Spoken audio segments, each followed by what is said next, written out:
नमस्कार दोस्तों, स्वागत है आपका स्टडी फॉर सिविल सर्विसेज में। वीडियो को पूरा देखिए। कोई भी आपका फीडबैक है, कोई सजेशन है, तुरंत वीडियो में कमेंट करके जरूर बताइए। अच्छा लगे तो वीडियो लाइक जरूर कर लीजिए और ऐसे वीडियो लगातार फ्री में पाने के लिए चैनल को तुरंत सब्सक्राइब कर लीजिए और बेल आइकन को जरूर टैप कर लीजिए ताकि आगे भी सारे वीडियो आपको मिलते रहे। यूट्यूब में फॉलो करते हैं तो प्लीज ये वाला फ्री टेलीग्राम चैनल जरूर ज्वाइन कर लीजिएगा। सारे नोटिफिकेशन, सारे अपडेट यहीं पे आते हैं, ध्यान रखिएगा। स्टडी फॉर सिविल सर्विसेज का कोई भी पेड ग्रुप अगर आपको ज्वाइन करना है तो सिर्फ 856480560660897523864455 यही नंबर है हमारे, सिर्फ जहां पे कॉल या व्हाट्सएप कर सकते हैं। इंस्टाग्राम पे हमारा पेज जरूर फॉलो कर लीजिएगा, studyforcivil.services है।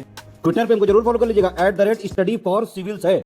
समीक्षा अधिकारी के प्रीलिम्स एग्जामिनेशन के लिए डे वाइज सीरीज हमारी चल रही थी और ये डे 28 का वीडियो है। हिंदी माध्यम की श्रृंखला है, अंग्रेजी वाले वीडियो भी समानांतर हैं और वो सब आपको मिलेंगे। चलिए शुरू करते हैं। भूगोल की बेसिक अवधारणाओं को हमने शुरुआत में ही देख लिया था। अब यहाँ हम देखने वाले हैं अपवाह तंत्र को, यानी पानी की बात होगी। जल ही जीवन है और जल की चर्चा यहाँ पर हम करने वाले हैं। तो अपवाह का मतलब सीधा सीधा क्या है? एक निश्चित दिशा में प्रवाह, निश्चित मार्ग पर निश्चित दिशा में, मतलब एक फिक्स उसकी जगह है और एक फिक्स दिशा है, उसमें वो बह रहा है। और इस तरीके के जब बहुत सारे प्रवाह आपस में जुड़ते हैं, एक दूसरे को सहयोग करते हैं, एक दूसरे का अपहरण करते हैं, नदी अपहरण की घटना आपने सुनी होगी, तो ऐसे बनता है अपवाह तंत्र। पूरा एक सिस्टम जनरेट हो जाता है। परिभाषा वही है, कहा गया कि निश्चित वाहिकाओं के माध्यम से हो रहे निश्चित वाहिकाएं ये तय होती हैं, नदियाँ तय करती हैं या जो जल का स्रोत है वो तय करता है। तो निश्चित वाहिकाओं के माध्यम से हो रहे जल प्रवाह को अपवाह कहा जाता है। और अपवाह तंत्र कैसे बनता है? तो ये जो वाहिकाएं हैं जब आपस में गुथ जाती हैं, जाल बना लेती हैं, तो ऐसे बनता है एक सिस्टम। जैसे कि आप खाद्य श्रृंखलाओं को जब एक दूसरे से गूंथ देते हैं, यानी एक दूसरे से इंटरकनेक्ट कर देते हैं, तो एक खाद्य जाल तैयार हो जाता है। वैसे ही ये अपवाहों का जाल है, तो इसको हम कहते हैं अपवाह तंत्र। और किसी क्षेत्र का जो अपवाह तंत्र होता है वो कई बातों पर निर्भर करता है, लेकिन मूल चीज़ है ढाल। जिधर ढलान मिलेगी पानी उधर ही बहेगा। ये पानी की या किसी भी लिक्विड की एक स्वाभाविक प्रवृत्ति होती है। पानी के अंदर श्यानता कम होती है तो वो दूर तक बहता है। जो गाढ़े द्रव हैं वो कम दूरी तक बहते हैं, लेकिन वो भी ढाल खोज कर ही प्रवाहित होंगे। जैसे आपके घर में एक सामान्य उदाहरण ले लीजिए। घर में एक ऐसा स्थान होगा जहाँ से जो घर का गंदा पानी है वो निकासी उसकी होती होगी, नाली, ठीक है, सीवर या सीवेज आप जो कह लीजिए उसको। तो ऐसा जो स्थान होता है ना, उसमें ढलान बनाई जाती है। जब उसको प्लम्बर तैयार करता है, मिस्त्री बनाते हैं आपके घर को, तो वहाँ पर स्लोप अच्छा देते हैं। अगर स्लोप अच्छा नहीं देंगे ना तो वो जो प्रवाह है वो होगा ही नहीं, और फिर पूरा जो आपका ड्रेनेज पैटर्न है, मतलब घर का पूरा ड्रेन सिस्टम है, वो जाम हो जाता है, फिर पानी ठीक से निकलता नहीं। बहुत से घरों में ये समस्या होती है। तो ढाल अच्छा देना होता है। आज के समय में तो सिस्टम ही चेंज हो गया है, अंदर से पाइप डालकर और तमाम दिक्कतें। लेकिन पहले का जो सिस्टम होता था, मकान बनते थे तो उसमें खुली नालियाँ होती थी, तो उसमें ये साफ साफ आप देख पाते थे कि ढलान किस ओर है, पानी कैसे भरा है। तो पानी की यही प्रवृत्ति होती है। तो इसीलिए ढलान पर यह निर्भर करता है। प्रकृति भी ढलान देती है, मतलब चट्टानों में ऐसे ढाल होते हैं। जैसे उदाहरण के तौर पे नदियों को आप ले लीजिए। अपवाह तंत्र हम पढ़ेंगे तो नदियों को ना पढ़ें ऐसा नहीं हो सकता है। तो आप ये देखते हैं कि हिमालय से ही निकलने वाली, ऐसा नहीं है कि वो कहीं बाहर से निकलती हैं, हिमालय से ही निकलने वाली जो नदियाँ हैं उसमें से कुछ अरब सागर में जाकर समाहित हो जाती हैं और कुछ चली जाती हैं बंगाल की खाड़ी में। तो आपने कभी सोचा है कि कुछ पूरब जा रही हैं, कुछ पश्चिम जा रही हैं? ऐसा हो क्यों रहा है? तो इसके पीछे मूल वजह यह है ना कि बीच में ऊंचाई है, बीच का जो हिस्सा है वो ऊंचा है। अब उसमें से जो नदियाँ पश्चिम की तरफ फिसल गई वो पश्चिम में बह जाएंगी, उधर ढलान है। और जो पूरब की तरफ मुड़ी थी और ये ढाल का सहारा लेते हुए ये पूरब की तरफ ही मुड़ती गई, मतलब ये ऊंचा स्थान इन्हें प्रेरित करता है इधर बहने के लिए, तो ये पूर्व की तरफ जाकर जो बे ऑफ बंगाल है उसमें समाहित हो जाएंगी। तो ये ढलान बहुत बड़ा काम करता है। उसके अलावा कुछ और भी चीज़ें होती हैं, जैसे कि भूवैज्ञानिक समयावधि भी इसमें तय करती है कि ढाल कैसा बनेगा, उच्चावच कैसा होगा, चट्टानों की प्रकृति कैसी है। क्योंकि बहुत सारी नदियाँ ऐसी हैं हिमालय में जो कि पूर्ववर्ती हैं। सिर्फ हम हिमालयन रिवर्स की ही बात नहीं करेंगे, हम दक्कन वाली जो नदियाँ हैं उनकी भी बात करेंगे, लेकिन हिमालय वाले रिस्पेक्ट में ये ज़्यादा बेहतर समझा जा सकता है। तो जो पूर्ववर्ती नदियाँ होती हैं वो पर्वत के निर्माण से पहले की बनी हुई हैं। जैसे हिमालय ही है तो हिमालय एक युवा पर्वत है, युवा वलित पर्वत है, आपने कई बार सुना होगा। तो उसके ओरिजिन से पहले जब वहाँ टेथिस सागर हुआ करता था और धीरे धीरे करके उत्थान हो रहा था, ये एक झटके में तो हुआ नहीं है, तो उससे पहले की वो नदियाँ हैं। तो जब बीच में पर्वत का उभार होना शुरू हुआ, एक झटके में हिमालय जो है वो 8,000 और 9,000 मीटर का तो हो नहीं गया। तो जैसे जैसे हिमालय के उभरने की प्रक्रिया शुरू हुई, नदियों का विरोध उसके साथ शुरू हुआ, क्योंकि वो नदियों के रास्ते में आ रहा था, नदियों के प्रवाह को अवरुद्ध कर रहा था, नदियाँ उससे होकर नहीं बह पा रही थी। तो पानी जो है उसके अंदर ताकत होती है, वो चट्टानों को चीरते हुए अपना रास्ता बनाने लगा, और उसी समय से रास्ता बनाते बनाते बनाते बनाते अंत में जाकर वो एक तय मार्ग अपना बना लेता है। मतलब घाटियाँ बनती हैं, नदियाँ घाटियाँ बनाती हैं और उन घाटियों से होकर गुजरती हैं, और उसके बाद अंत में जाकर जिधर उनका स्रोत होता है, मतलब जहाँ समापन होता है, आप डेस्टिनेशन उसे कह सकते हैं, तो वहाँ जाकर मिल जाती हैं। तो पूर्ववर्ती नदियाँ क्या करती हैं? चट्टानों को काटते पीटते अपना रास्ता बना लेती हैं। तो ये सारी चीज़ें हम देख रहे हैं। उसके अलावा स्थलाकृतियाँ भी इसमें जिम्मेदार होती हैं। बहुत सारी जो भौगोलिक स्थलाकृतियाँ हैं वो पानी को प्रेरित करती हैं कि किधर बहेगा। अब जो मुख्य अपवाह प्रतिरूप हैं उनको देख लेते हैं। अच्छा, एक चीज़ और है, पानी की मात्रा पर भी ये निर्भर करता है। अब पानी की मात्रा अगर सीमित रहेगी, जैसे कि दक्षिण भारत की जो नदियाँ होती हैं, मतलब पठारी नदियाँ, तो वहाँ पर पानी की मात्रा बहुत ज़्यादा नहीं होती है, क्योंकि उनका स्रोत ग्लेशियर तो है नहीं, वहाँ ग्लेशियर पनप ही नहीं सकते। तो जिस भी सोते से या जैसे भी बरसाती आधार पे उनका उद्गम होता है, तो उसमें प्रवाह एक तो बहुत ज़्यादा होता नहीं है, सामयिक होता है, कुछ समय रहता है फिर ख़त्म हो जाता है। कुछ नदियाँ हैं जो कि परमानेंट है, तो छोटा रास्ता अगर बना रही है तब तो प्रवाह तेज है, लेकिन अगर लंबा रूट उन्होंने तय किया तो प्रवाह धीमा हो जाता है, उसमें नाव चलाने और नौका गमन की जो संभावनाएं हैं वो कम हो जाती। तो ये पानी के वेग पर भी निर्भर करता है कि कैसा अपवाह तंत्र विकसित होगा। तो क्षेत्र के हिसाब से इनके नाम रखे गए। अब यहाँ ये बताया गया कि मुख्य अपवाह प्रतिरूप कैसे। तो आप देखिए कि जो अपवाह प्रतिरूप पेड़ की शाखाओं के हिसाब से होता है, मतलब पेड़ की शाखाओं जैसा होता है। पेड़ की टहनियाँ आपने देखी है, बीच में एक तना होता है, और जैसे जैसे वो परिपक्व होता है वृक्ष, पहले तो पौधा होता है, शाखाएं सीमित होती हैं, लेकिन जब पेड़ बड़ा होता है तो बहुत सारी शाखाएं, एक डाली निकली उसमें से बहुत सारी छोटी बड़ी डालियाँ, फिर उसमें से छोटी बड़ी डालियाँ, मतलब पूरा एक जो ट्री लाइक स्ट्रक्चर है वो ऐसे डेवलप हो जाता है, इस तरीके का। ठीक, इसमें से बहुत सारी छोटी छोटी जो शाखाएं हैं, टहनियाँ हैं, वो निकलने लगती हैं। तो ऐसा जो पेड़ की शाखाओं जैसा प्रतिरूप बनता है उसको कहते हैं डेंड्रेटिक यानी वृक्षाकार प्रतिरूप। और ऐसी उत्तर की जो मैदानी नदियां हैं, मतलब उत्तर भारत में मैदानी हिस्सों में जो बहने वाली नदियां हैं, वो इसी प्रकार के प्रतिरूप का प्रदर्शन करती हैं। इसके साथ ये भी बताया गया कि जब नदियां पर्वत से निकलकर, किसी भी पर्वत से निकलकर सभी दिशाओं में बहने लगती हैं, मतलब उनका ढाल कुछ उन्हें ऐसा मिल जाता है कि चारों तरफ उनके पास बहने का स्कोप होता है, तो पानी इस मौके को क्यों जाने देगा, वो तो बहेगा, उसे जिधर रास्ता मिलेगा। तो वो सभी दिशाओं में जब बहना शुरू करती हैं तो ये बन जाता है रेडियल स्ट्रक्चर उनका शो होने लगता है, जिसे कि हम हिंदी में कहते हैं अरीय। तो आप अंग्रेजी और हिंदी दोनों जानते रहिए। कभी कभी क्या होता है ना, प्रीलिम्स में अंग्रेजी शब्दों का ही इस्तेमाल कर लिया जाता है, मतलब दोनों भाषाओं में पेपर छपता है, एक तरफ आप हिंदी वाला देखते हैं, एक तरफ अंग्रेजी वाला, लेकिन भूगोल और विज्ञान के संदर्भ में कभी कभी अंग्रेजी के ही टर्म यूज़ कर लिए जाते हैं, तो वो भी आपको पता होने चाहिए। तो अरीय को कहा जाता है रेडियल। और इस तरह का प्रतिरूप कब बनता है, जब किसी पर्वत से निकलकर नदी सभी दिशाओं में प्रवाहित हो जाए, थोड़ा थोड़ा पानी उसका चारों दिशाओं में, सभी दिशाओं में बहने लगे। अब अमरकंटक का जो पर्वत का क्षेत्र है, मतलब पूरी पर्वत श्रृंखला है, वहाँ से निकलने वाली नदियाँ जैसे कि नर्मदा या इस तरह की और भी नदियाँ हैं, तो ये जो नदियाँ होती हैं ये इस तरह का, मतलब अरीय अपवाह का प्रदर्शन करती हैं। जब मुख्य नदियाँ एक दूसरे के पैरेलल बह रही होती हैं, यानी समानांतर उनमें फ्लो होता है, और सहायक नदियाँ उनसे समकोण पर जाकर मिलती हैं, उदाहरण के तौर पे ये नदी है और ये नदी है, ये आपस में पैरेलल हैं। समानांतर रेखाओं का मतलब आप जानते हैं ना, ऐसी दो रेखाएं जो कि एक निश्चित दूरी पर अगल बगल चल रही हों, लेकिन एक दूसरे से अनंत तक जाकर वो न मिले, कभी भी इनमें बीच की दूरी घटे ही ना। मान लीजिए कि ये 2 सेंटीमीटर का फासला इनके बीच में है, सपोज दैट, तो वो अनंत तक, इन्फिनिटी तक चले जाएं, तब तक वो समाप्त ना हो, इतना ही रहे, 2-2 सेंटीमीटर का गैप बना रहे, तो वो कभी मिलेगी नहीं। ऐसी समानांतर रेखाएं होती हैं। तो यहाँ ये बताया गया कि वो एक दूसरे के समानांतर बहती हैं, जो मुख्य नदियाँ होती हैं, और उनकी जो सहायिकाएँ होती हैं वो उनमें समकोण पर मिलती हैं। मतलब जब मिलती हैं सहयोगी नदियाँ, उनकी ट्रिब्यूटरीज मुख्य नदियों से मिलती हैं, तो वहाँ पर 90 अंश का कोण लगभग बनता है। अब ये एक बताया गया है आइडिया आपको, ऐसा नहीं है कि वहाँ पे चांदा और गोला प्रकार लेकर हम नाप रहे हैं कि 90 अंश का कोण बना है, कि न्यून कोण है, कि अधिक कोण है, कि बृहद कोण है, कौन सा कोण है।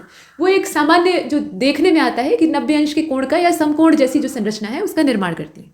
तो ऐसे क्या होगा, जब समकोण पर ये आपस में गुथेंगी, मतलब ये समानांतर 2 मुख्य नदियां हैं और इनकी जो सहायिकाएं हैं वो इधर से निकल रही हैं, समकोण में इधर से निकल रही हैं, तो एक जाली जैसा स्ट्रक्चर बन जाता है, जालिका नुमा संरचना बन जाती है। और ये जो जाली बनती है इसको हम कहते हैं जालीय अपवाह प्रतिरूप। इसके बाद एक और स्थिति बनती है, दूसरी स्थिति ये है कि जब सभी दिशाओं से नदियाँ बहकर किसी एक गड्ढे में जाकर गिरती हैं, मतलब चारों ओर से बहकर आ रही हैं और बीच में कोई गड्ढा है, उसमें जाकर समाहित हो जा रही हैं। वो झील भी हो सकती है, कोई गर्त भी हो सकता है। तो ऐसे जो सिस्टम जनरेट होता है उसको हम अभिकेंद्रीय प्रतिरूप कहते हैं। आप फिजिक्स जब पढ़ते हैं, बेसिक साइंस जो है, तो उसमें आप देखते हैं कि जब वृत्तीय गति होती है तो 2 तरह के बल काम करते हैं। एक तो केंद्र की तरफ होता है जिसे कि आप सेंट्रीपिटल फोर्स कहते हैं, मतलब अभिकेंद्र बल, और दूसरा होता है सेंट्रीफ्यूगल, जो कि केंद्र से बाहर की ओर होता है, हालांकि उसे हम स्यूडो फोर्स कहते हैं, मतलब आभासी बल कहते हैं। तो जो अभिकेंद्र होता है वो केंद्र की तरफ लगता है। तो यहाँ पर अभिकेंद्र प्रतिरूप का मतलब क्या है, केंद्र की ओर जो एकाग्र हो, मतलब केंद्र की तरफ प्रेरित हो ऐसा प्रतिरूप। तो नदियों की स्थिति ये है कि भाई चारों दिशाओं से ये बहते हुए आ रही हैं और बीच में कोई खड्डा है, उसमें जाकर समाहित हो रही, उसमें अपना पानी गिरा रही हैं और वहाँ पर पानी की उपस्थिति बनी हुई। तो ये सारे जो प्रतिरूप हैं इनकी परिभाषा आपने देखी। अच्छा, एक चीज़ और बताई गई है कि ये जो कैचमेंट एरिया है ये असल में क्या होता है। कैचमेंट एरिया और वाटरशेड में लोग कन्फ्यूज़ रहते हैं। तो इसमें जान लीजिए कि देखिए नदी जो है वो विशिष्ट क्षेत्र से, मतलब कोई खास एरिया उसका होता है, वहाँ से अपना पानी बहा कर ले आती है और उसी को हम कहते हैं कैचमेंट एरिया। मतलब नदी उसको कैच कर लेती है, वहाँ की जितनी चीज़ें हैं मटेरियल, मतलब कंकड़ बजरी अवसाद जो कुछ भी है सब बहा कर अपने साथ लाती है और कहीं पर जहाँ समतल देखती है वहीं पटक देती है। तो मैदानों का निर्माण ऐसे ही हुआ है अवसादों से, तो कैचमेंट एरिया यही कहलाता है। इसके साथ साथ एक नदी और उसकी जो सहायिकाएं होती हैं वो पूरा अपना एक तंत्र विकसित करती हैं। मतलब एक नदी बहेगी तो उसका एक सीधा रास्ता होगा, मतलब जैसे भी वो गुजरे, और उसके साथ बहुत सारी सहयोगी होती हैं। जैसे आप देखते हैं कि गंगा ही है, तो गंगा का भी शुरुआती स्वरूप मान लीजिए कि अलकनंदा और भागीरथी के मिलने से देवप्रयाग में गंगा के रूप में सामने आ गया। लेकिन ऐसा नहीं है कि वही वाली गंगा जो है वो बंगाल की खाड़ी में जाकर यथावत गिर जाती है। रास्ते में न जाने कितनी नदियाँ उन्हें सपोर्ट करती हैं, है ना। वैसे ही यमुना है या जितनी भी नदियों को आप देखते हैं, तो एक नदी और उसकी जो सहयोगी नदियाँ होती हैं उनके द्वारा जो पूरा अपवाह क्षेत्र विकसित किया जाता है उसको हम कहते हैं अपवाह द्रोणी। ध्यान दीजिएगा, ये जो चीज़ है ना इसको हम अपवाह द्रोणी कहते हैं। और एक अपवाह द्रोणी को दूसरे से अलग करने वाली जो सीमा होती है, ऐसा नहीं है कि सारी अपवाह द्रोणियाँ आपस में गुथ जाएं, भौगोलिक सीमा रेखा उनकी होती है, ठीक है। तो एक नदी या एक नदी का जो पूरा तंत्र है, गंगा नदी का पूरा सिस्टम है या ब्रह्मपुत्र का पूरा सिस्टम है, इनको अलग करने वाली सीमा रेखा होती है। और इस सीमा रेखा को हम कहते हैं, ये जो सीमा रेखा तैयार होती है भौगोलिक होती है, ऐसे कोई हमने स्केल लेकर नहीं खींचा है, तो इसे हम जल विभाजक कहते हैं। और ये जल संभर भी कहलाता है, वाटरशेड। बड़ी नदियों का जो जलग्रहण क्षेत्र होता है उसको नदी द्रोणी कहा जाता है, और जो छोटी नदियाँ होती हैं या नाले होते हैं, पर्वतीय नाले होते हैं, तो उनका जो अपवाह क्षेत्र होता है उसको जल संभर कहा जाता है। मतलब ये हुआ कि नदी द्रोणी अब बड़ी नदियाँ हैं तो उनका जो साइज़ है, उनका स्ट्रक्चर है, उनका जो अपवाह तंत्र है वो बड़े आकार का होगा, प्रवाह उसमें पानी की मात्रा ज़्यादा है, वेग ज़्यादा है। तो ऐसे में जो नदी द्रोणी है वो साइज़ में बड़ी होती है क्योंकि ये बड़ी नदियों से बनती है। और जल संभर चूंकि छोटी छोटी नदियों और नालों से तैयार हो रहा है तो ये छोटे आकार का होता है। तो ऐसे स्टेटमेंट पूछ लिया जाता है कि भाई बताइए कि नीचे जो कथन दिए हैं सही कौन सा है। अब कह दिया कि नदी द्रोणी का आकार जो जल संभर है उससे छोटा होता है। जल संभर छोटा होता है आप जानते हैं, लेकिन वहाँ ये बता दिया गया कि भाई जल संभर बड़ा होता है, तो आप कतई उसको नहीं चुनेंगे, आपको सही चुनना है। तो इस तरीके की जानकारी आपको होनी चाहिए। अब भारत के संदर्भ में ये जानना आवश्यक है कि यहाँ पर अपवाह तंत्र किस प्रकार का है। अब भारत का जो अपवाह तंत्र है उसमें आप परिभाषा के तौर पे पहले देख लीजिए कि एक निर्धारित जल मार्ग के द्वारा जल के प्रवाह को अपवाह कहा जाता है। ये तो अपवाह की परिभाषा है, हमने पीछे भी देखी थी। और इस प्रकार कई जल मार्गों का जब पूरा जाल तैयार हो जाता है तो उसको हम अपवाह तंत्र कहते हैं। परिभाषा वही पुरानी है, एक बार फिर रिपीट इसलिए की जा रही है ताकि आप इसे याद रखें। नदियों और इसकी सहायक नदियों के द्वारा प्राकृतिक अपवाह तंत्र का विकास होता है, और अपवाह का पूरा एक प्रतिरूप होता है, ये आपने पीछे ही देखा है। उसको प्रभावित करने वाले कारकों को भी हमने देखा था, यहाँ थोड़ा सा उसको अलग अलग क्लासीफाइड कर दिया गया है। जैसे कि चट्टानों का जो स्वरूप है और उनकी संरचना है वो इस बात को तय करती है कि नदियाँ कैसे प्रवाहित होंगी, कैसा उनका स्वरूप होगा। दूसरा है स्थलाकृतिक ढाल, ये जो उच्चावच की स्थिति है, ऊपर नीचे ढाल और ऊंचाई, तो इसके आधार पर यह तय होता है कि पानी किधर बहेगा और कहाँ पर जाएगा। प्रवाहित जल की मात्रा पर भी सब कुछ निर्भर करता है। भाई पानी ही अगर नदी में कम रहेगा तो प्रवाह ज़्यादा दूर तक नहीं हो पाएगा। आप एक बाल्टी पानी को बहा दीजिए, देखिए वो दूर तक बहकर जाएगा, और एक गिलास पानी को बहाइए, उसकी जितनी औकात है उतना ही बहेगा, है ना। तो नदियों के अंदर पानी की मात्रा कितनी है, और इस मामले में जो हिमालयी नदियाँ होती हैं वो 20 होती हैं क्योंकि उनके पास पूरा ग्लेशियर होता है, बर्फ़ का एक बड़ा टुकड़ा जो कि धीरे धीरे करके पिघलता है और बेहिसाब पानी वहाँ से फ्रेश वाटर जो है वो जनरेट होता है। जो पठारी नदियाँ हैं, मतलब दक्षिण की नदियाँ हैं, उनके पास ये स्थितियाँ नहीं होती। तो कुल मिलाकर प्रवाहित जल की मात्रा। इसके बाद और भी कारक हैं जैसे कि प्रवाह की अवधि और समय, कब से वो बह रही है और कितना समय उन्हें लगा है। तो जो पुरानी नदियां हैं उनका वैसा ही जो पैटर्न है, मतलब अपवाह प्रतिरूप है, वो विकसित होता है। अब उद्गम के लिहाज से हम नदियों को अपने भारत के संदर्भ में दो भागों में बांट कर पढ़ते हैं, और इनकी चर्चा पहले से ही हो रही है। एक तो हिमालयी अपवाह तंत्र है और दूसरा जो है वो प्रायद्वीपीय भारत का अपवाह तंत्र है, पठारी क्षेत्र है, अपेक्षाकृत स्थिर है और पुराना है, ठीक है। उत्तरी भाग की तुलना में भारत का जो दक्षिणी हिस्सा है वो ज़्यादा प्राचीन है, तो वहाँ पर अपना अपवाह तंत्र है। तुलना करनी आवश्यक है क्योंकि यहाँ से प्रश्न बनते हैं। तो हिमालयी और प्रायद्वीपीय नदियों के बीच का फर्क हम देखेंगे, और इसमें आप देख रहे हैं कि पक्ष दिया है, मतलब किस लिहाज से हम तुलना कर रहे हैं, मतलब कौन से दृष्टिकोण को अपना के अंतर बता रहे हैं, तो वो दिया है। और हिमालयी नदियों की क्या उसमें खासियत है और जो प्रायद्वीपीय नदियाँ हैं उनकी क्या विशेषता है, इसको देख रहे हैं। तो पहला आपका है उद्गम स्थल, ठीक है। और उद्गम स्थल अगर हिमालयी नदियों का हम देखें तो हम जानते हैं कि बड़े बड़े जो बर्फ़ के पहाड़ हैं, ग्लेशियर जो है वो बर्फ़ का एक सामान्य टुकड़ा नहीं है, बहुत बड़ा भंडार है जिनके अंदर अथाह मात्रा में फ्रेश वाटर जमा करके रखा हुआ है। तो वो जो बर्फ से ढके हुए पहाड़ हैं, हिमानियाँ हैं, हिम नदियाँ हैं, ग्लेशियर हैं, वो इन हिमालयी नदियों का स्रोत होते हैं जो कि सतत हैं। जब तक रहेंगे तब तक पानी इन नदियों में बना रहेगा। प्रायद्वीपीय नदियाँ जो है वो मध्य उच्च भूमि से निकलती हैं, सोते होते हैं, पानी के स्रोत इसमें काम करते हैं, मतलब जमीन के अंदर से कोई स्रोत मिल गया तो वहाँ से बह रही हैं, और नहीं तो फिर बरसाती होती हैं, बरसात हो रही है तो वहाँ से पानी मिल रहा है। प्रवाह की प्रवृत्ति क्या है? तो हिमालयी नदियाँ आप जानते ही हैं कि ये 12 मासी होती हैं, हमेशा इनमें प्रवाह होता है, जब तक ग्लेशियर जिंदा है तब तक रहेगा। हिमनद से इनकी उत्पत्ति होती है, वर्षा का पानी इन्हें सपोर्ट करता है, वर्षा का जल इनकी मात्रा को बढ़ाता है और तभी बाढ़ आती है। इसके अलावा मौसमी, देखिए जो प्रायद्वीपीय नदियाँ हैं वो मौसम आधारित होती हैं, बरसात में खूब उफन जाएंगी, बाकी मौसम ठंडी हो जाएंगी, और मानसूनी वर्षा पर ही इनकी निर्भरता अधिकतर होती है। अपवाह के प्रकार की अगर बात करें तो ज़्यादातर जो हिमालयी नदियाँ हैं उसमें से जो बड़ी नदियों को हम देखते हैं वो पूर्ववर्ती हैं, कुछ जो है वो अनुवर्ती हैं, यानी पर्वत के निर्माण के बाद उनका जन्म हुआ है। तो कुल मिलाकर दोनों तरह की नदियाँ दिखाई देती हैं। और मैदानी हिस्से में इनका जो प्रतिरूप है, पहाड़ी हिस्से में इनके प्रारूप की चर्चा नहीं की गई है, क्योंकि पहाड़ पे तो सब कुछ अनिश्चित होता है, कहाँ पर ऊंचा है कहाँ नीचा है। अगर उसको गिनने के लिए बैठ जाएंगे तो वहाँ एक एक हिस्से में अलग अलग प्रतिरूप हमें दिखाई देगा, जैसी हिमालय की संरचना और ढाल है। तो हम मैदान में ही विशेष तौर पे देखते हैं। तो जो हिमालयी नदियाँ हैं वो वृक्षाकार प्रतिरूप का पालन करती है, वृक्ष की शाखाओं जैसा वहाँ पे पूरा प्रारूप दिखाई देता है। अच्छा, जो प्रायद्वीपीय नदियाँ हैं उनका क्या है? तो ये अध्यारोपित होती हैं, मतलब इनमें जो ओवरलैपिंग की प्रवृत्ति है वो पाई जाती है। और इसमें पुनर्यौवनित नदियाँ भी होती हैं, जिनको कि यौवन फिर से प्राप्त हुआ, एक बार बुढ़ापा आया फिर से जवान हो गई। अरीय अपवाह प्रतिरूप आमतौर पर दिखाई देता है। इसके अलावा आयताकार प्रारूप भी ये बनाती है, मतलब आयत का जो आकार है उसको जनरेट करती है। नदी की प्रकृति कैसी होती है? तो हिमालयी नदियाँ सतत वाहिनी होती हैं, लंबा रास्ता इन्हें तय करना पड़ता है और ये बड़ी जुझारू होती है। जैसे जो पूर्ववर्ती नदियाँ हैं उनके जूझने की प्रवृत्ति को आप यहाँ तक देखिए कि टेथिस सागर में बल पड़ गए, वलन पड़ गए और वहाँ से एक पर्वत उठकर खड़ा होने लगा। तो नदियों ने सोचा कि ये तो रास्ता अवरुद्ध कर लेगा, बीच में अपना सिर उठा रहा है, तो इसको तोड़ो। तो वहीं से उसे काटने का भी काम चालू हो गया और नदियाँ उसको चीर कर इधर मैदानी हिस्से में निकल आईं। तो इनका रास्ता लंबा होता है, जूझने की इनके अंदर प्रवृत्ति होती है, क्योंकि पानी का भंडार इनके साथ ज़्यादा होता है, पानी का वेग होता है, ताकत रहेगी तभी जूझेगा। और उबड़ खाबड़ चट्टानों को चीरते हुए ये अपना रास्ता तय करती है।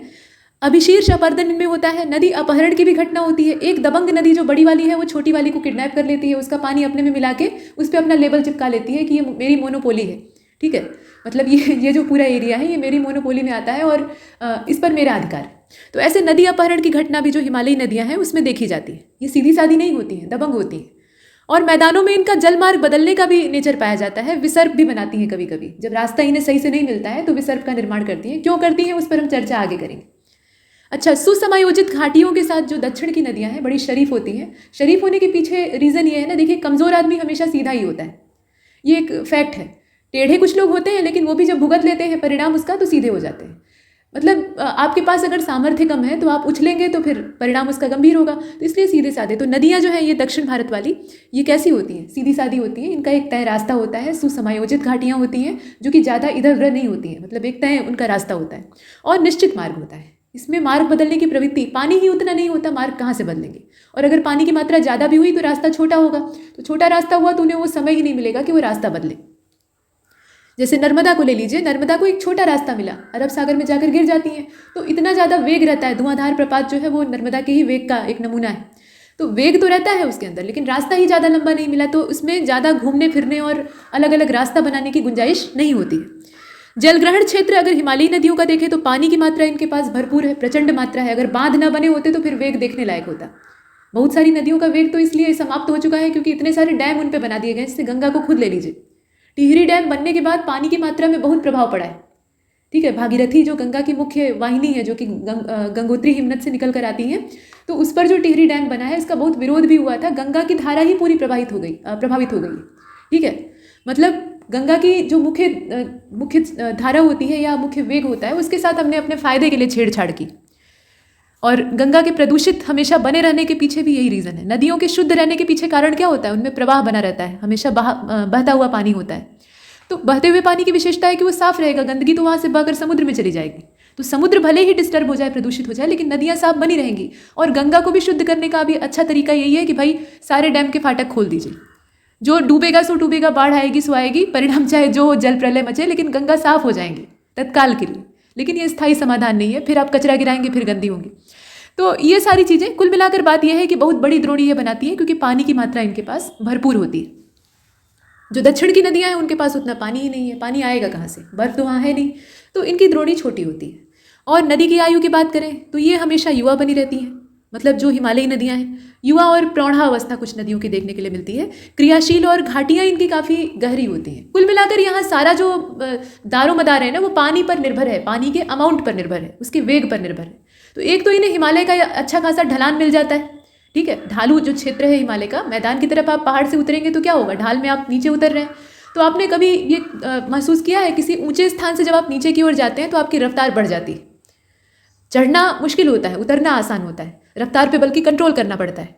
तो नदियों के साथ भी वही होता है, उन्हें ऊंचाई से नीचे उतरना है, तो ऐसे में वो बड़ी क्रियाशील होती हैं, तेज रफ्तार में उछलते कूदते नीचे उतरती हैं, वेग बहुत प्रचंड होता है। हरिद्वार में जब गंगा मैदानी हिस्से में आती हैं, वहाँ नहाने के लिए आप अगर जो बगल में जंजीरें बंधी रहती हैं उसको पकड़ के नहीं नहाते हैं और आप अभ्यस्त नहीं है तो आप बह जाएंगे, इतना तेज वेग होता है।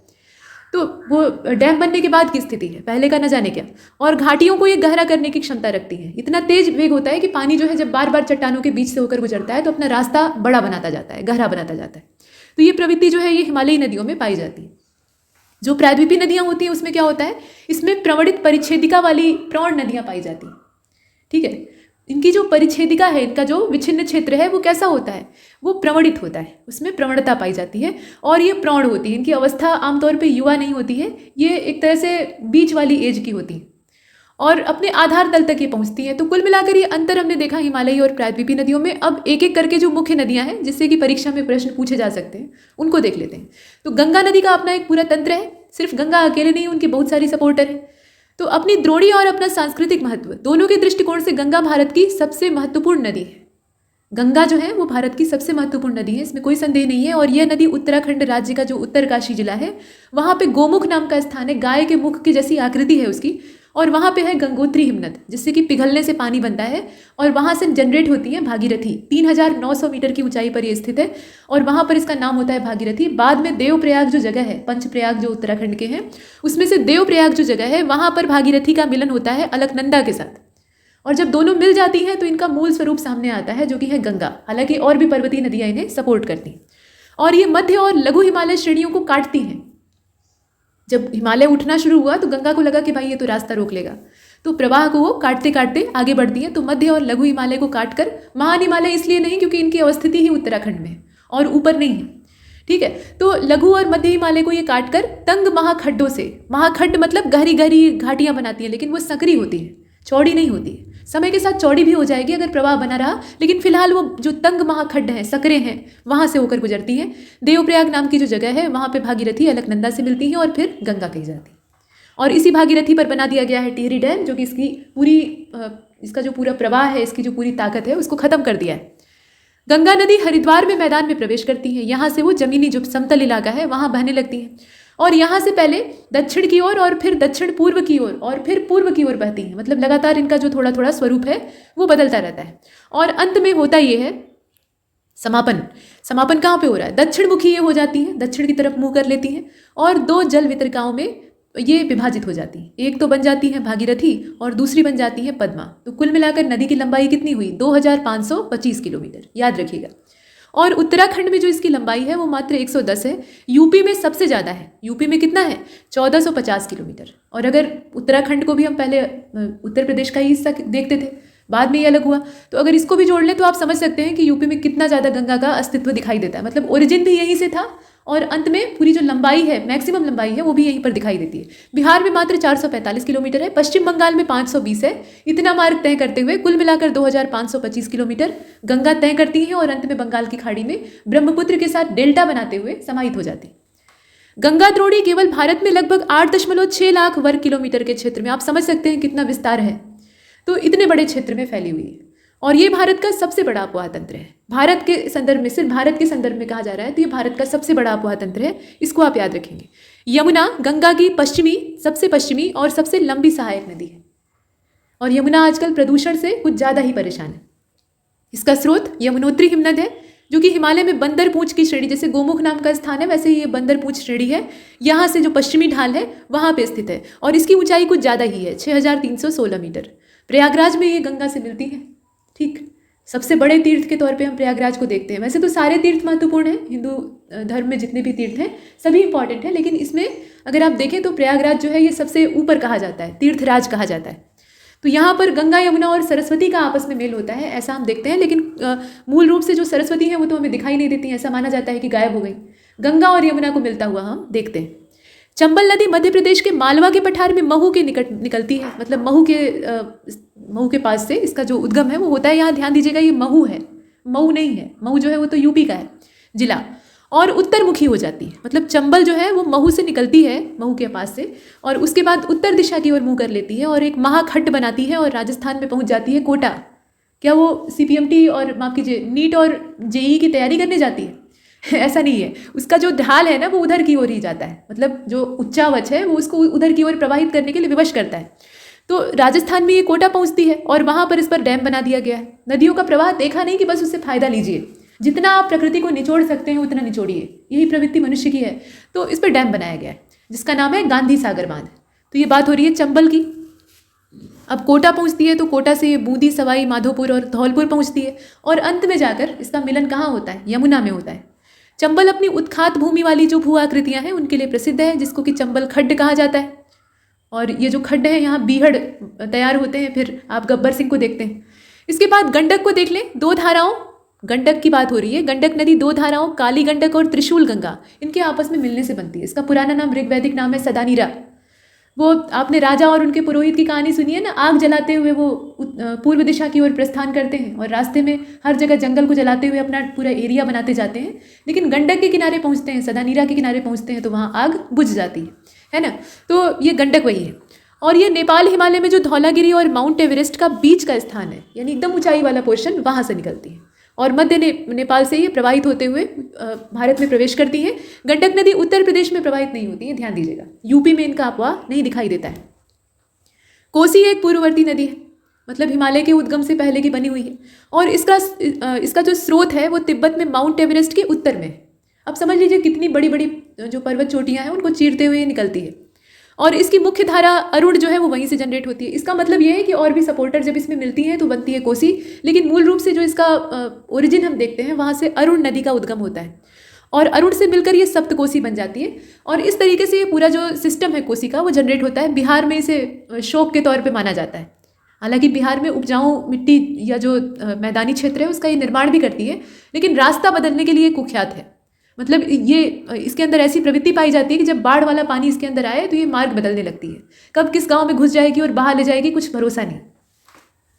तो इतनी सारी बातें हमने की। अगर आपको पेड कोर्सेज ज्वाइन करने की इच्छा है जहाँ पे आपको कंप्लीट गाइडेंस और स्टडी मटेरियल दिया जाएगा तो आप नंबर दिए हैं, संपर्क कर सकते हैं। ये आपकी इच्छा है। आगे चलते हैं।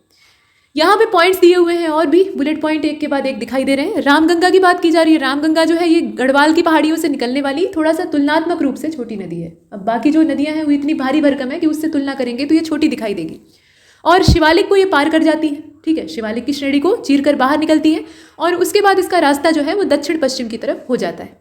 यूपी में जो नजीबाबाद है वहाँ से ये मैदानी इलाके में प्रवेश करती है। उससे पहले ये पहाड़ों से होकर बह रही थी और अंत में कन्नौज के पास ये गंगा में मिल जाती है। तो रामगंगा किसको सपोर्ट कर रही है? अंततः गंगा को। और आप जानते हैं कि जो जिम कार्बेट नेशनल पार्क है वहाँ से होकर रामगंगा नदी प्रवाहित होती है। तो उसका नाम चेंज करने की अभी दरकार चल रही है क्योंकि जिम कार्बेट एक शिकारी थे, अंग्रेज शिकारी। तो एक शिकारी के नाम पे एक वन्यजीव संरक्षण केंद्र का नाम रखना ये बहुत बुद्धिमानी तो है नहीं। अंग्रेजों के समय में था हैली नेशनल पार्क और उसके बाद जिम कार्बेट। अभी नाम चेंज किया जा सकता है, तो अभी उस पर वकालत चल रही है कि रामगंगा नेशनल पार्क कर दिया जाए, क्यों ना, नदी के नाम पे। अच्छा, इसके बाद आप देखें आगे। असल में नदियाँ जहाँ से गुजरती हैं वहाँ के लिए वो लाइफ लाइन का काम करती हैं, जीवन रेखा। ये ठीक है कि बाढ़ से आतंक मचता है, लेकिन बहुत कुछ देती भी हैं। छोटा नागपुर का पठार, इसके पूर्वी किनारे पर दामोदर नदी बहती है और भ्रंश घाटी से होती हुई ये हुगली में जाकर गिरती है। इसे जैविक मरुस्थल भी कहा जाता था। हालांकि इसकी दशा में बहुत बारीक ही सही सुधार दिखाई दिया, लेकिन चूंकि इतना ज़्यादा प्रदूषण कि यहाँ कोई जीव की उत्पत्ति हो ही न सके, मतलब जो जलीय जीवन होता है वो संभव न हो पाए, इतना खतरनाक स्तर का प्रदूषण। तो इसीलिए ऐसी नदियों को जैविक मरुस्थल कहा जाता है। तो बराकर जो है इसकी मुख्य सहयोगी है। कभी बंगाल का शोक कही जाने वाली जो दामोदर नदी है, इस पे अभी एक बहुउद्देशीय परियोजना बना दी गई है। तो इसका पानी जो है उसका इस्तेमाल हम कर लेते हैं, यूटिलाइज कर लेते हैं, तो बाढ़ हमें परेशान नहीं करती। शारदा या सरयू का उद्गम जो है ये नेपाल हिमालय में जो मिलाम हिमनद है वहाँ से होता है और वहाँ पर इसका नाम है गौरी गंगा। भारत नेपाल की सीमा के साथ ये लगी हुई बहती है और वहाँ पर इसे काली कहा जाता है, कुछ जगहों पे चाइक भी कहा जाता है पर्वतीय भाषा में, और घाघरा में जाकर अंततः ये सपोर्ट कर देती है। गंगा की एक और महत्वपूर्ण नदी है जिसका नाम है महानंदा। ये दार्जिलिंग की पहाड़ियों से निकलती है और ये नदी पश्चिम बंगाल में गंगा का जो बायां तट है वहाँ से मिलने वाली अंतिम सहयोगी है। तो पूछा जा सकता है कि बाईं ओर से गंगा को अंतिम रूप से सहयोग करने वाली नदी कौन सी है? ऐसा घुमा फिरा के जो टेढ़ा क्वेश्चन है पूछा जा सकता है, तो आप कहेंगे कि ये महानंदा है। इसके बाद और भी नदियां हैं, सिर्फ इतनी ही नहीं है, और जितनी लिखी है उसके अलावा भी छोटी छोटी नदियां होती हैं, लेकिन हमें ये देखना है कि परीक्षा के लिहाज से क्या महत्वपूर्ण है। तो महानंदा के बाद एक सोन को आप देख लीजिए। सोन नदी जो है ये भी एक बड़ी सपोर्टर है, जो कि दक्षिणी हिस्से से, दक्षिणी तट से गंगा को सहयोग करती है और ये भी नर्मदा की तरह अमरकंटक के पठार से ही निकलती है।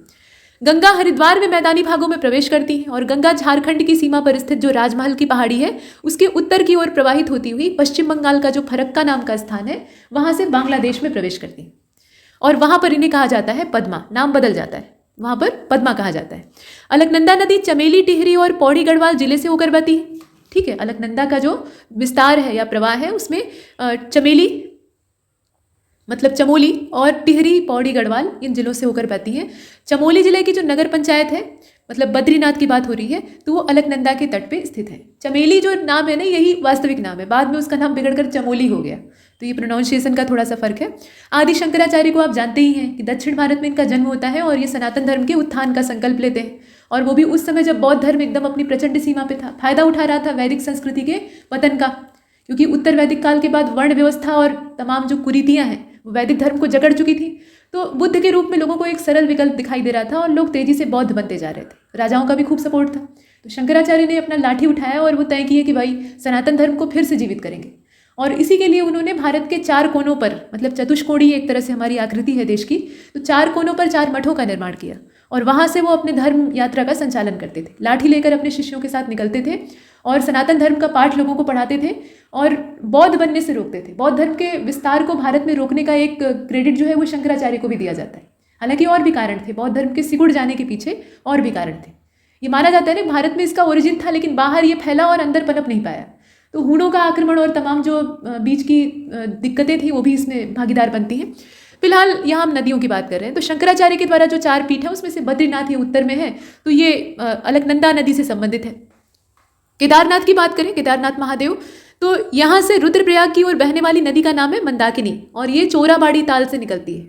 इसका जो उद्गम है वो बताया गया है। सोनप्रयाग में काली गंगा से मिलती हुई आगे बढ़ती है और केदारनाथ से रुद्रप्रयाग के मध्य प्रवाहित होने वाली जो नदी है उसको मंदाकिनी कहा जाता है। तो आपको ये पता होना चाहिए कि कहाँ से कौन निकल रही है और किसके बीच में से होकर बह रही है।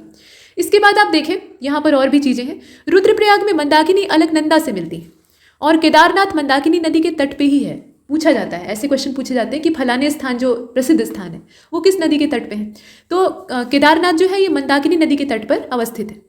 कर्णप्रयाग में अलकनंदा नदी से पिंडर मिलती है। ठीक है, कर्णप्रयाग नाम की जो जगह है वहाँ पे अलकनंदा से पिंडर नदी जो है वो जाकर मिल जाती है और अलकनंदा शिवलिंग शिखर के उत्तर पूर्वी भाग में अलकापुरी स्थित जो सतोपंथ शिखर है वहाँ पे हिमनद से निकलती है। वहाँ पे हिमनद है, विशाल हिमनद है, वहाँ से पानी जब मेल्ट डाउन होता है तो उससे इसका निर्माण होता है।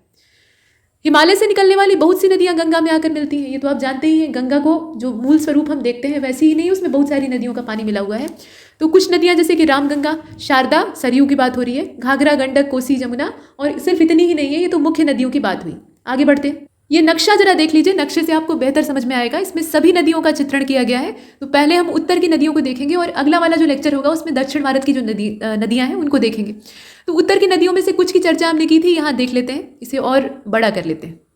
देखिए ध्यान से, कर्क रेखा भारत के लगभग मध्य से गुजर रही है। तो कर्क रेखा का जो उत्तरी हिस्सा है, मतलब कर्क रेखा के उत्तर की तरफ जो हिस्सा है, मैदानी इलाका और हिमालय, तो उसमें देखिए हिमालय से बहुत सारी नदियां निकलती हैं। जैसे कि अब यहाँ आप देख रहे हैं कि जो तिब्बत का पठारी क्षेत्र है वहाँ से सिंधु का उद्गम हो रहा है। ये रही सिंधु नदी, और सिंधु नदी यहाँ भारत से होकर बहते हुए ये आप देख रहे हैं कि पूरा पाकिस्तान का जो हिस्सा है वहाँ से प्रवाहित हो रही है। इसमें सपोर्ट करने वाली कई नदियाँ हैं, जैसे कि ब्यास है, इसके अलावा रावी, चेनाब, झेलम। कुछ नदियाँ तो आपस में ही मिल जाती हैं, इससे चेनाब और रावी मिलकर अंत में जाकर सतलज में मिल जाती हैं और सतलज जो है वो अंत में झेलम में मिल जाती है। झेलम सिंधु जो है आपस में मिल रही हैं।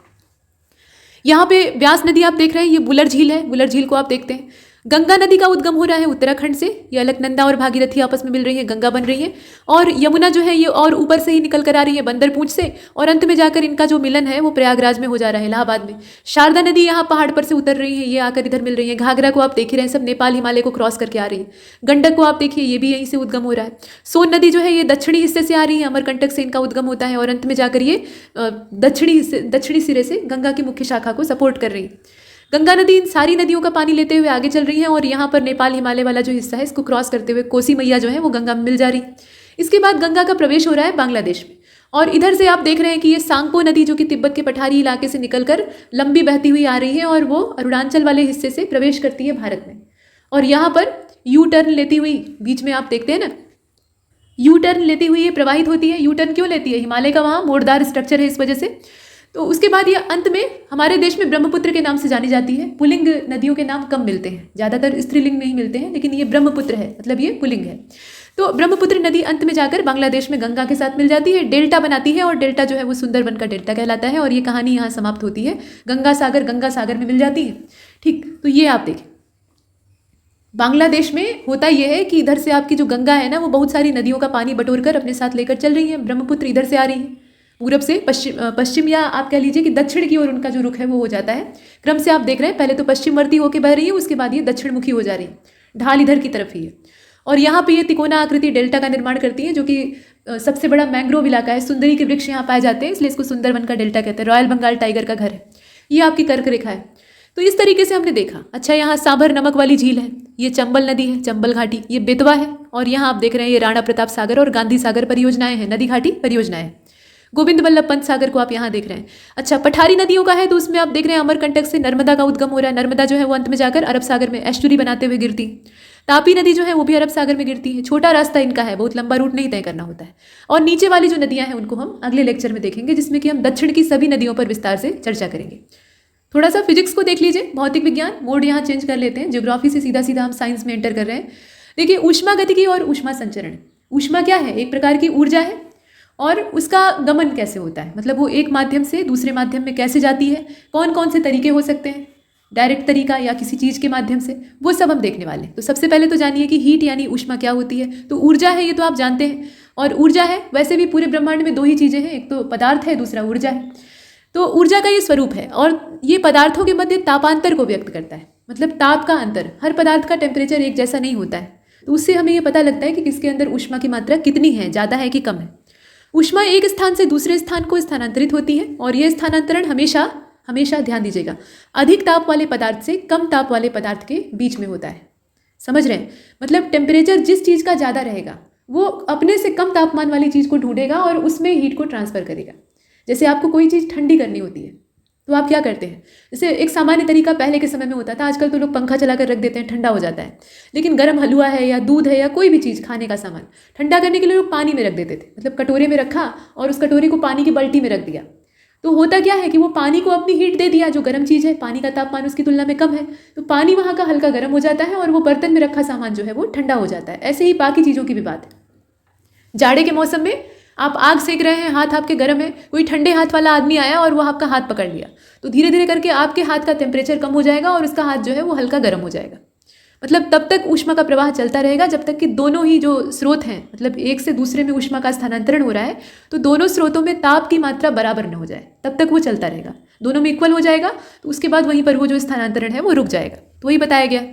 इसके बाद आगे देखते हैं, उसको हम डिटेल में भी देखेंगे आगे। ऊष्मा का मापन कैलोरी में होता है आमतौर पे, उसके अलावा किलो कैलोरी, जूल में, किलो जूल में, जैसी मात्रा है, ज़्यादा है तो किलो जूल में करेंगे, सामान्य है तो जूल में करेंगे, तो उसमें किया जाता है।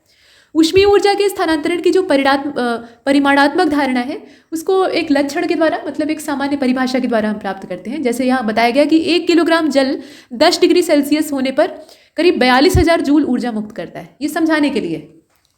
अब कैलोरी क्या होती है आइए समझ लेते हैं। तो ये परिभाषा है, वैज्ञानिक परिभाषा है, थोड़ा सा याद रखिएगा। 1 ग्राम जल का ताप 14.5 डिग्री सेल्सियस से 15.5 डिग्री सेल्सियस यानी 1 डिग्री सेल्सियस बढ़ाने के लिए आवश्यक ऊष्मा की मात्रा को 1 कैलोरी कहा जाता है। ठीक है, मतलब 1 डिग्री सेल्सियस का इसमें उत्थान हमें चाहिए, तो उसके लिए हमें कितनी ऊष्मा की मात्रा चाहिए होगी? 1 कैलोरी चाहिए होगी। तो ये 1 कैलोरी की परिभाषा है। 1 किलोग्राम जल का ताप 14.5 से 15.5 तक ले जाने के लिए आवश्यक ऊष्मा की मात्रा को 1 किलो कैलोरी कहते हैं। तो वो आप अगर कैलोरी वाला समझ रहे हैं तो किलो कैलोरी में क्या करना है? सिर्फ किलोग्राम जोड़ देना है। तो 1 किलो कैलोरी में 10⁻³ कैलोरी होता है, मतलब 1000 कैलोरी सीधे सीधे। विशिष्ट ऊष्मा क्या होती है? Specific heat. तो किसी पदार्थ के 1 ग्राम द्रव्यमान का, ध्यान से देखिएगा, 1 ग्राम द्रव्यमान का टेम्परेचर अगर हमको 1 डिग्री सेल्सियस बढ़ाना है, ज़्यादा नहीं बढ़ाना है, 1 डिग्री सेल्सियस बढ़ाना है, तो उसके लिए आवश्यक ऊष्मा की मात्रा को उस पदार्थ की विशिष्ट ऊष्मा कहा जाता है। थोड़ा थोड़ा अंतर है परिभाषाओं में, बारीक अंतर है, उसको याद रखिएगा। अब पानी के संदर्भ में थोड़ा जानना आवश्यक हो जाता है। तो ऊष्मा का पुराना मात्रक तो कैलोरी ही था, पहले चलता था, और 1 कैलोरी को ऊष्मा के उस परिमाण के रूप में परिभाषित करते थे जो कि 1 ग्राम जल के तापमान में 1 डिग्री सेल्सियस का तापमान बढ़ा दे, मतलब 14.5 से 15.5, तो 1 डिग्री सेल्सियस का तापमान बढ़ जाए।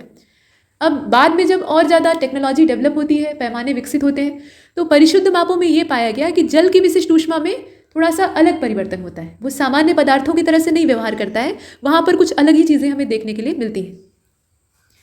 तो यहाँ से कुछ और कॉन्सेप्ट निकल कर सामने आए। उसी में से एक था गुप्त ऊष्मा। गुप्त ऊष्मा हालांकि हर पदार्थ के अंदर हो सकती है और होती है, ये स्वाभाविक गुण है।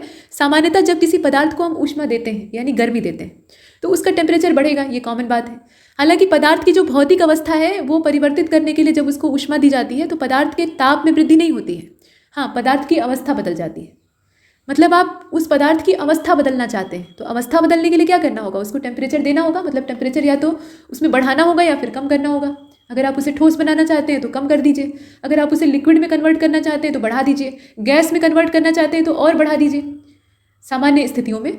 तो इसमें यह बताया गया कि भाई जब भौतिक अवस्था हम बदलना चाहते हैं, मतलब उसकी अवस्था में परिवर्तन करना चाहते हैं, तो उस कंडीशन में पदार्थ के ताप में वृद्धि नहीं होती है। एक निश्चित ताप पर जाने के बाद उसकी अवस्था बदलनी शुरू हो जाती है, वो महत्वपूर्ण होता है।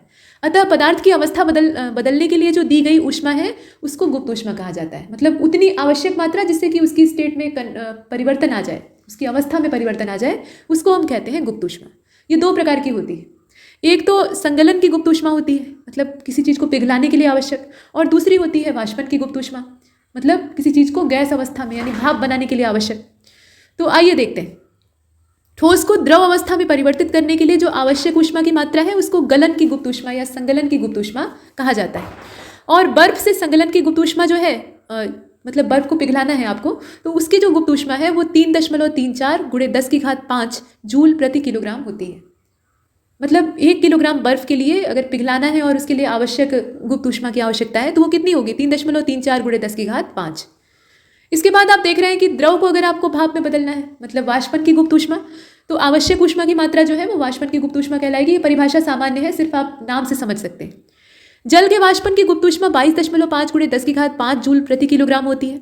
और पदार्थ के शीतलन के लिए, उसे ठंडा करने के लिए 0 डिग्री सेल्सियस पर जल की अपेक्षा 0 डिग्री सेल्सियस पर बर्फ अधिक प्रभावी होती है। वहाँ पर पानी नहीं, बर्फ प्रभावशाली होती है। और इसका कारण ये है कि गलन के लिए बर्फ का प्रत्येक किलोग्राम पदार्थ से 3.34 × 10⁵ जूल गुप्त ऊष्मा लेता है। कारण बताया गया, और इस कारण पदार्थ को अधिक प्रभावी ढंग से ठंडा करता है। तो ये तो बात हुई कि कैसे प्रभावशाली रहेगा। साथ में ये भी है कि जब जल भाप में परिवर्तित होता है, जल के साथ दो कंडीशन हो सकती है, या तो उसको पुराने रूप में ले आ दीजिए, मतलब ठोस बना दीजिए, और नहीं तो उसको और थोड़ा सा ऊष्मा दे दीजिए जिससे कि उसकी अवस्था परिवर्तित होकर वो गैसीय रूप में आ जाए, यानी जलवाष्प बन जाए। तो अगर भाप में परिवर्तित होता है तो गुप्त ऊष्मा अवशोषित करता है, और प्रयोगों में ये देखा जाता है। मतलब आप देखते हैं ना, भाप के अंदर गुप्त ऊष्मा की मात्रा संचित रहती है।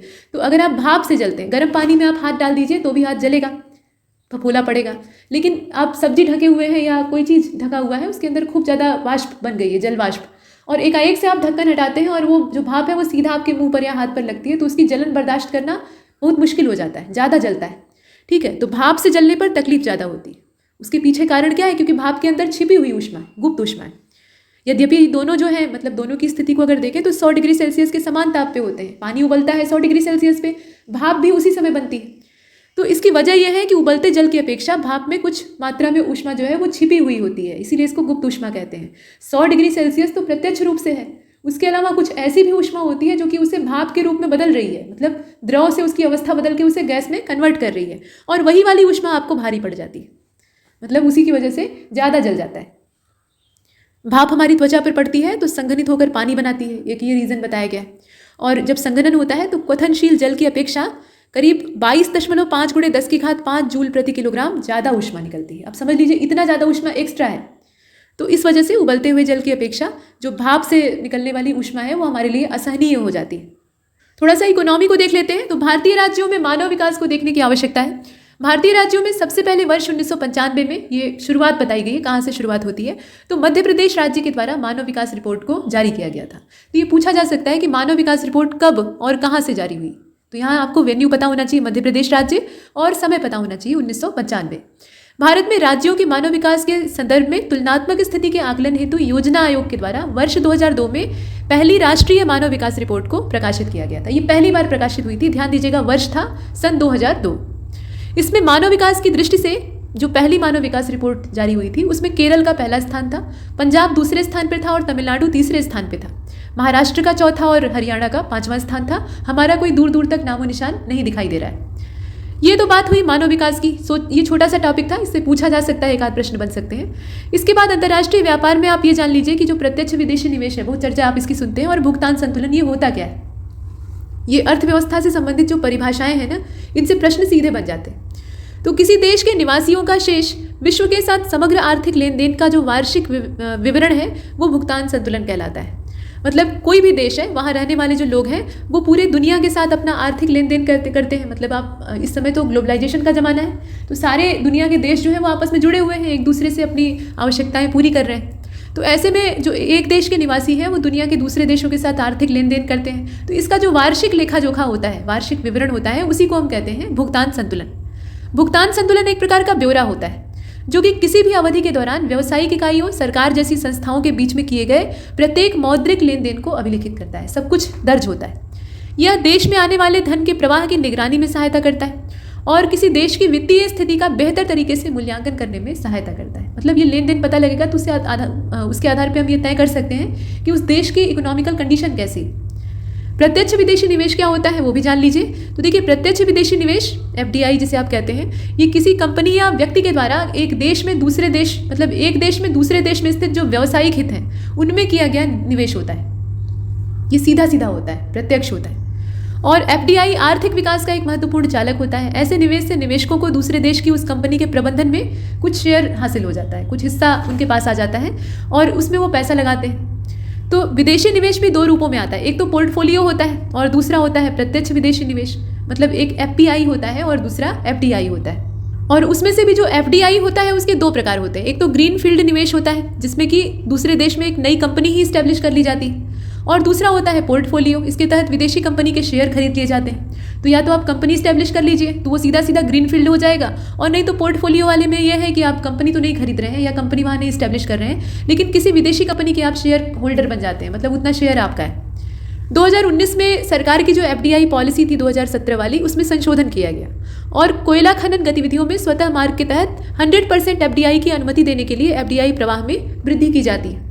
लाभ क्या है इससे कुछ ना कुछ फायदा होगा, तभी तो ये निवेश चलता रहता है। तो लाभ ये है, इसमें आप देख रहे हैं कि जुटाने के निवेश के स्तर पे, कहने का मतलब ये है कि जो विदेशी निवेश है वांछित निवेश और स्थानीय स्तर पर जुटाए गए बचत के बीच में ये उसकी प्रतिपूर्ति कर सकता है। मतलब जो खाली गैप है उसको भरने का काम कर सकता है।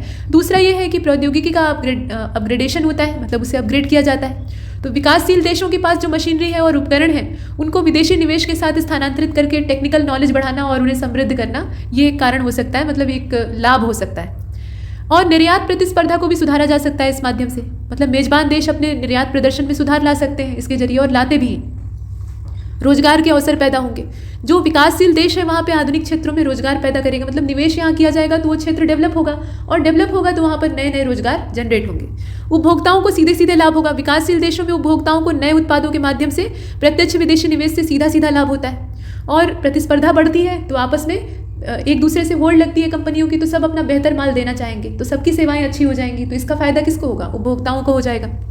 लेकिन सिर्फ फायदा नहीं है, फायदे के साथ साथ हर चीज़ का कुछ न कुछ नुकसान होता है। तो नुकसान क्या है कि विदेशी निवेश से घर के निवेश के साथ प्रतिस्पर्धा होने लगती है। मतलब घरेलू स्तर पर भी तो निवेश होता है, हर राष्ट्र करता है।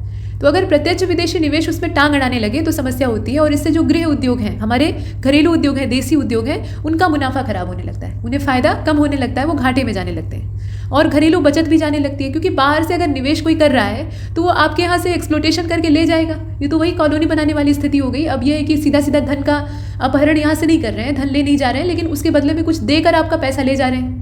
इस तरह की बड़ी बड़ी जो विदेशी कंपनियां हैं, तो यहाँ के जो लोकल दुकानदार या यहाँ के जो लोकल उद्योगपति हैं या निवेशक हैं, उनको नुकसान होता है। तो ये एक सीधा सीधा नुकसान है जो कि FDI की वजह से होता है। दूसरा ये है कि कारपोरेट करों के माध्यम से जो सार्वजनिक राजस्व है उसके लिए विदेशी कंपनियों का योगदान यहाँ दिखाई देता है, क्योंकि मेजबान सरकार द्वारा प्रदान की गई जो उदार कर रियायतें होती हैं, जिसकी वजह से कंपनियां यहाँ निवेश करने के लिए आकर्षित होती हैं। और निवेश भत्ते, प्रच्छन्न सार्वजनिक सब्सिडी और टैरिफ सुरक्षा की अपेक्षाकृत ये कम दिखाई देता है। तो ये कुछ छोटे छोटे नुकसान हैं, लेकिन ये बड़े भी हैं।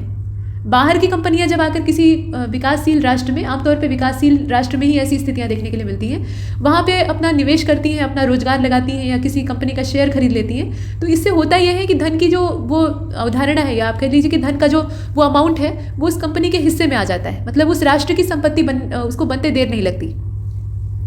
इसके बाद पूंजी खाते को आप देखें तो आर्थिक समीक्षा हमारा पूरा रिपोर्ट कार्ड होता है, जिसे हम बजट प्लान करते हैं। तो बजट जो आगे का एक वित्तीय वर्ष है, आगामी वित्तीय वर्ष है, उसके लिए एक लेखा जोखा होता है कि इस चीज़ पर हमें इतना खर्च करना है। और आर्थिक समीक्षा क्या होती है? ये पीछे का रिपोर्ट कार्ड होता है कि जो पिछला बजट हमने बनाया था उसका कितना सही तरीके से क्रियान्वयन हुआ, कहाँ पर कितना खर्चा हुआ, कितना अधिक लगा, कितना कम लगा। तो आर्थिक समीक्षा ये दर्शाती है कि वर्तमान वित्तीय वर्ष की पहली तिमाही में निवल विदेशी निवेश प्रवाह वित्त वर्ष 2021 की इस अवधि की तुलना में 25.4 बिलियन अमेरिकी डॉलर पर कुछ कम रहा है। ये एक ताज़ा तरीन आंकड़ा है।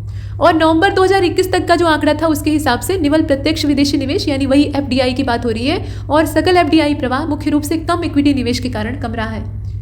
इसके पीछे वजह क्या है? कम इक्विटी निवेश है। समीक्षा में यह भी कहा गया है कि वैश्विक अनिश्चितताओं के कारण विदेशी पोर्टफोलियो निवेश भी अस्थिर बना रहा। तो वैश्विक अनिश्चितताएं इस समय कुछ ज़्यादा ही बढ़ गई।